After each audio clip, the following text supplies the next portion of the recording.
got it again. That appears to be a nice move. Right, left foot, and there saved by Sattler. It's cleared away with the left-footed Ritt. And now the second one off the crossbar and in. Unbelievable left-footed shot by Lucas Rodriguez has given Minnesota the 1-0 lead. Keeping it.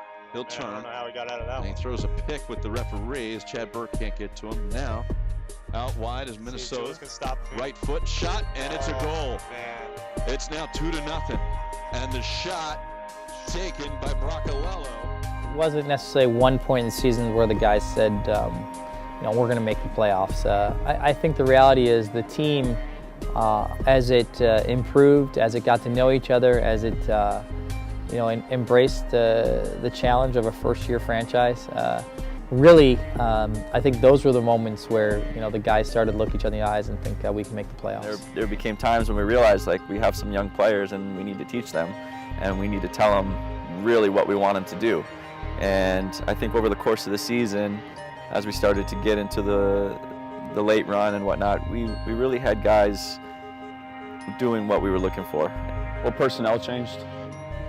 So the beginning of the season, if you look at the first game of the season, the roster was very, very different from the second game or the last game of the season. Things change, and whether it's injuries, some guys picked up injuries, or oftentimes with forwards, you play who's hot. And at that end, in the end run, Simone and Devin were hot and they were scoring. The NSC Minnesota Stars earned their 9th win of the season by defeating the Carolina Railhawks 1-0 on a wet and cold field at the National Sports Center. Forwards know that at the end of the day, if you're scoring goals, you're going to be in, and those guys rode their time, and some of the other guys, when they were scoring in bunches, that was their time to shine.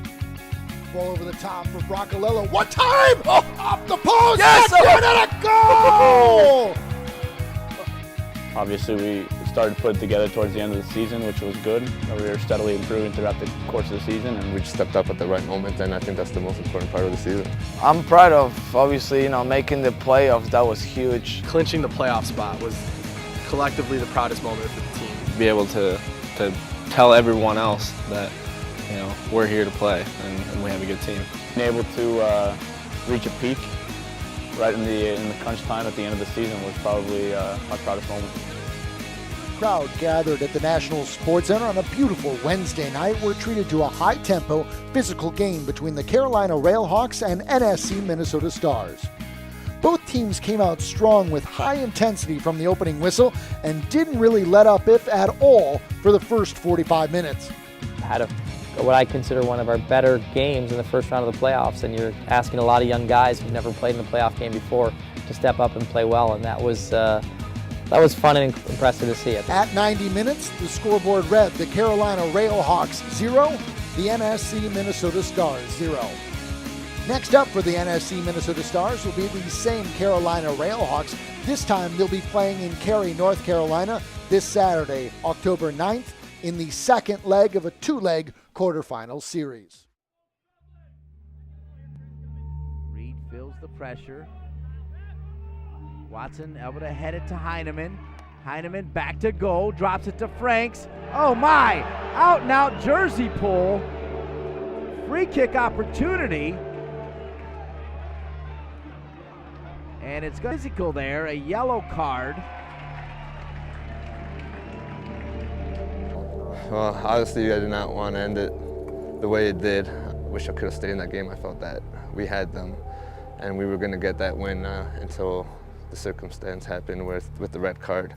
But that's one thing I'd like to take back. Besides that, I think we had a great season. I would not take anything back. It's just frustration from the way we got out of the tournament. I mean, I was not expecting, I don't think anybody was expecting to, go and finish the tournament, with a man down and just missing great chances, and then after that, they score one right after the other. Everything going wrong now for Minnesota. You got to feel for them. I think we knew we were good enough to play with them. We had, we had beaten them twice and tied once. You play 30 games in the season, and a little bit of bad luck in our last game, and next thing you know, season's over. So. I mean, I told the guys that's a series that the bounces don't always go your way or calls, but you got to walk off the field with your head held high, and you got to look at the positives.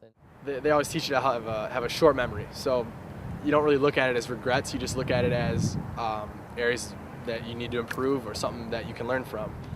I know we've had lots of ups and downs, but that's how the season goes. It's unfortunate about the way we ended, but I felt that we had a strong finish towards the end of the season. The fans here are just awesome. I mean, I've been hearing that "You'll never beat Joe Warren" chant for years, and I really missed it the last 2 years, and it was great to hear it again. I've played for a lot of teams in this league, and you don't get a group of guys that are so committed, standing in that beer garden the whole time and just yelling our names and cheering for us no matter what the situation is. One moment that stands out during the whole season is the time we played Carolina at home in the regular season, where we had the hour-and-a-half rain delay, and there's probably less than 100 people in the stands, but all of them were rowdy, they were loud. You know, it was mostly the collective group that sits in the beer garden, and you could hear them, they were loud. You know, it felt like there was over 1,000 people in the stadium. There's a mutual respect between both the fans and the players, and seeing these guys show up every game, sitting through the rain and the cold and the storms up here in Minnesota, I think really, you know, shows their dedication to the team and really to the sport in Minnesota. Everywhere I go, some people call me the Wrangler, so it's kind of nice to have a name to fall back on this season. It's going to stick with me for a very long time, and it's a memory that I'm never going to forget. My first season as a professional over here has been unbelievable. I thought it was a good first season. It was a good inaugural season for the club. As an expansion franchise, we're the only ones who made the playoffs, which is a big result for us. It took a little while for us to gel and get things together, but over the course of the season, I think we played really well. The growth from beginning to end, from starting back in March to this point now in October, and it's been a great experience for me, and I think for most of the guys on the team. I don't feel I deserve MVP or Defensive Player. I thought it was a team effort all the way through, and without them, none of this could have been possible.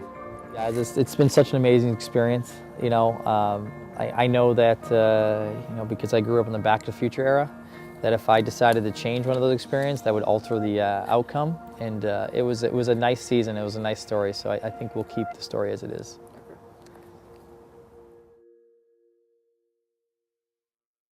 And then I didn't realize we were playing away, so like I scored and everybody got quiet in the stadium, and I was like, that's weird, you know? I've never been on a team that's had a player coach. Sometimes he has to distinguish when he's being a player and when he's being a coach, and when he's just being an annoying roommate. There was an ebb and flow to the season, and we stayed with Carolina, and Carolina's a very good team, but at the end of the day, through injuries and whatnot. Oh, that was a Mannyism, right? Questions. What do you say to the fourth official? Oh gosh, yeah, that's probably not something I'll have to work on. So I did think I was going to get kicked out in Carolina, but that's all right.